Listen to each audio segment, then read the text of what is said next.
আজকের দিনটা শুরু হয়েছিল একটু অন্যরকমভাবে। উঠোনে আজ রোদ নেই, বাসার ভেতরটা বেশ ঠান্ডা ঠান্ডা।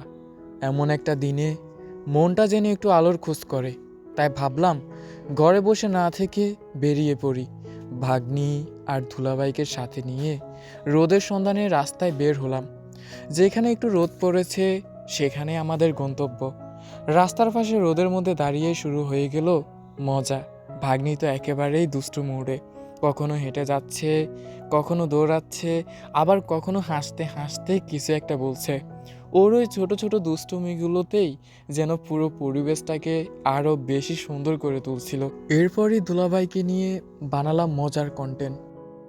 ও সখী গো, ও সখী আমার বলো না, ওই আমার বন্ধু মিলে পাগল মনে রে বুঝাইলে বোঝে না, ওই আমার বন্ধু মিলে পাগল মনে রে বুঝাইলে বোঝে না, সাথে সাথে বসি থাকে গো, ও সখী দিলাম শোনো না, ওরে সোনার কিরণ রূপের বরণ না দেখলে বাঁচি না, ওরে তাদের কিরণ সোনার বরণ না দেখলে বাঁচি না।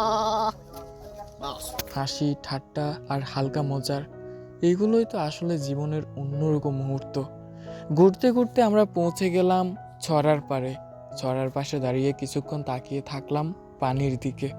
পানির শব্দ, চারপাশে নীরবতা, মনে হচ্ছিল সময়টা যেন একটু ধীরে চলছে। হাঁটতে হাঁটতেই হঠাৎ চোখ গেল শাহিন ভাইয়ের বাড়ির পাশ দিয়ে।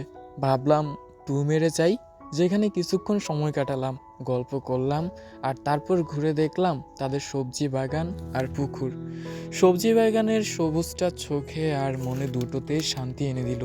পুকুরের পাড় ধরে হেঁটে হেঁটে দেখেছিলাম চারপাশ, গ্রামের এই নীরব পরিবেশ, হালকা বাতাস আর সবুজের ছোঁয়া, সব মিলিয়ে মনটা ভরে উঠেছিল।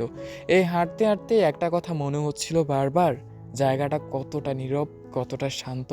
সত্যি বলতে কি, যখনই মন ভালো থাকে না, যখনই ভেতরটা একটু অস্থিরতা কাজ করে, এরকম জায়গায় একটু হাঁটলেই, একটু ঘুরলেই মনটা আপনা আপনি ভালো হয়ে যায়। আজকের এই ছোট্ট ঘোরাঘুরি আমাকে আবার সেটা মনে করিয়ে দিল। খুশি থাকার জন্য খুব বেশি কিছু দরকার হয় না, একটু রোদ, একটু আপন মানুষ আর প্রকৃতির কাছাকাছি সময় কাটানোর যথেষ্ট। যাই হোক, আজকের ব্লগ এই পর্যন্তই। আপনাদের ভালো লেগে থাকলে অবশ্যই ভিডিওতে লাইক করবেন, কমেন্ট করে জানাবেন কেমন লাগলো। আর নতুন নতুন ব্লগ পেতে চ্যানেলটি সাবস্ক্রাইব করতে ভুলবেন না। আবার দেখা হবে নতুন কোনো গল্প নিয়ে। ততক্ষণ পর্যন্ত সবাই ভালো থাকবেন, সুস্থ থাকবেন।